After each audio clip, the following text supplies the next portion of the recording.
પહેલાં હું હીરા ભણતો હતો, એમાં માંડ પૂરું થતું હતું.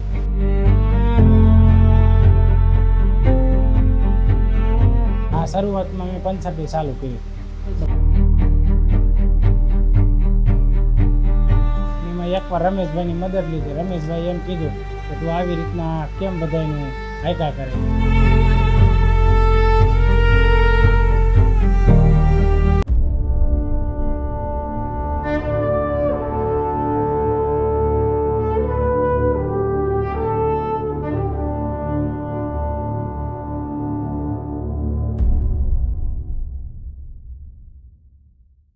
માણસ ભીંસમાં હોય એ વખતે એને કોઈ ટેકો કરવાવાળું મળી જાય તો આમ જાણે રામ મળ્યા હોય એવો આનંદ એને થાય. આ વાત એટલે કહું છું કે સૌરાષ્ટ્રમાં હીરા ઘસુ માણસોનો ખાસો દબદબો. એટલે હીરાના ખૂબ મોટા વેપારીઓ સુરતમાં મુંબઈમાં જઈને બેઠા અને એમને થયું કે અમારા માદરે વતન માટે શું કરીએ. એટલે એમણે પોતાના વતનોમાં પણ નાના નાના કારખાના શરૂ કર્યા અને સ્થાનિક સ્તરે જે રહેતા લોકો છે એમને સ્થળાંતર ન કરવું પડે ને ત્યાં જ એમને રોજગારી મળે. પણ મંદીનો માહોલ આવ્યો અને ત્યાં કામ મળવાનું પ્રમાણમાં ઓછું થયું. સાપર ગામ છે અમરેલીના બગસરાનું અને ત્યાં મનીષભાઈ પણ હીરામાં કામ કરતા. આમ ભણ્યા તો સારું છે, 12 ચોપડી ભણ્યા મનીષભાઈ અમારી સાથે જ છે. પણ હીરા ઘસવાનું કામ, અન્ય કોઈ એવી નોકરી એમની પાસે નહોતી એટલે હીરા ઘસવાનું કામ કરતા. પણ હીરામાં દૈનિક કામ નહોતું મળતું એવું હતું. એટલે અઠવાડિયામાં મંદી આવી પછી તમારે રજાઓ અઠવાડિયામાં 2-3 રજાઓ, 2-3 રજા અને એક દિવસ કામ કરો તો કેટલા મળે? 300 રૂપિયા. 300 રૂપિયા મળે. એટલે આમાં પહોંચી નહોતું વળાતું. શું કરવી એવી માલ મિલકત આપણા બાપ દાદાની તો તમારી પાસે કાંઈ નહીં. એમના ફાધર બહુ નાના હતા, એ 7મામાં ભણતા હતા ત્યારે પિતા ગુજરી ગયા અને ઘરના એ સૌથી મોટા. એટલે જવાબદારી પણ આખા પરિવારની એમના માથે આવી. શું કરવું એ સમજમાં નહોતું આવતું. એટલામાં અમારા કાર્યકર રમેશભાઈ અને આ વિસ્તારમાં અમે ઘણા બધા પરિવારો સ્વાવલંબી બને એ માટે અમે એમને સહાય કરતા હોઈએ. એમને એ ખ્યાલ આવ્યો એટલે એમણે રમેશભાઈને મળ્યા ને એમણે કીધું કે મને પણ કંઈક ગોતી દો ને હું કંઈક કરી શકું. અને પછી કેટલી તમને આથી આઈ થિંક 4-5 વર્ષ પહેલાં અમે તમને લોન, કેટલા રૂપિયાની લોન લીધી તમે? 30,000. એમાંથી શું કર્યું તમે? એમાંથી મેં કમ્પ્રેશન લીધું.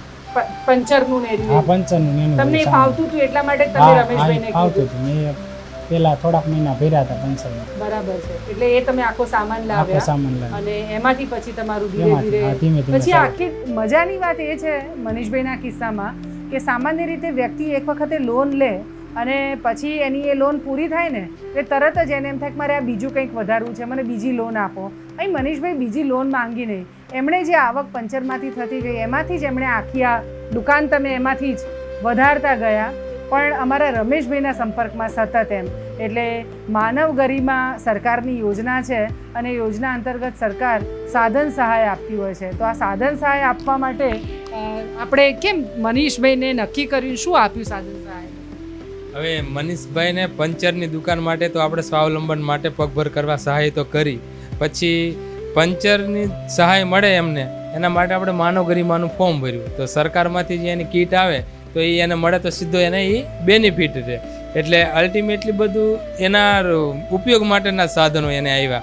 એટલે એમાંથી એને બધું પંચરનું અને જે સાધન સહાય બીજા જોઈતા તે બધા પૂરતા થઈ ગયા. હવે જેમ ધીમે ધીમે એમને આવક થતી ગઈ તો એમ પૂછતા રહે કે હવે મારે નવું શું કરવું. તો મેં કીધું હવે એને રિલેટેડ તમે થોડા ઘણા ટાયર રાખો, કોઈ નવી વસ્તુ રાખો.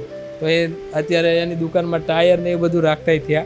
પછી એની જાતે એમણે એમના આ પીયુસીને અત્યારે બધી આજુબાજુમાં ખેડૂતોને જે સહાય વાડીમાં જરૂર પડતા હોય સાધનો, એ બધા સાધનો અત્યારે રાખતા થઈ ગયા. મનીષભાઈ એ બધા સાધનો બરાબર અહીંથી ખેડૂતો ખરીદી લે તમારી પાસે.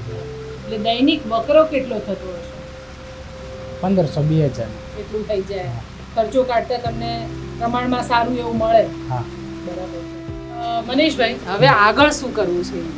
આગળ કાંઈ નહીં, અમારે આગળ ઘરઘંટી કરવી છે. અચ્છા. સાંજે 5 વાગ્યા પછી નવરા હોય ને તો સાંજે 2-3 કલાક 9 વાગ્યા લગી દળવી એમ.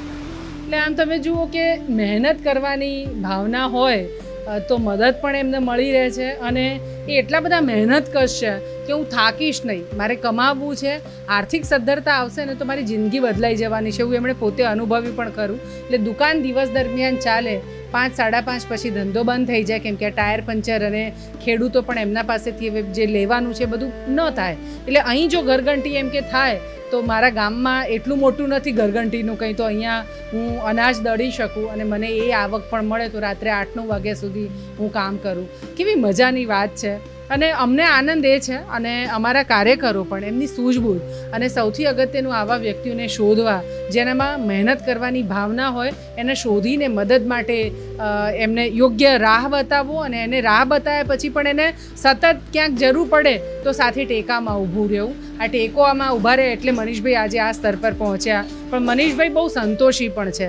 મને એ વાતનો સૌથી વધારે આનંદ છે. પેલી એવું નથી કે આ પત્યું મને બીજી ત્રીજી જ્યાં જરૂર હતી ત્યારે 4 વર્ષ પહેલાં લીધી, પછી એમણે ના પાડી, હવે જરૂર છે એટલે પાછું એમણે કીધું કે મને હજી 30,000નો ટેકો કરશો તો મારી ઘંટી થઈ જશે. બસ મનીષભાઈ ખૂબ પ્રગતિ કરે, સુખી થાય, અને VSSM ડૉક્ટર કે અશરફ ફાઉન્ડેશન આ બંનેની સ્વાવલંબનની આખી જે મુહિમ છે એ અંતર્ગત અત્યાર સુધી 13,000થી વધારે પરિવારોને આ પ્રકારે સ્વાવલંબી બનાવ્યા છે, અને અમને એનો રાજીપો છે. વ્યક્તિ પગભર થાય તેનો પરિવાર અને આખું એની પેઢી તરી જતી હોય છે. બસ મનીષભાઈ ખૂબ સુખી થાય એવી શુભભાવના.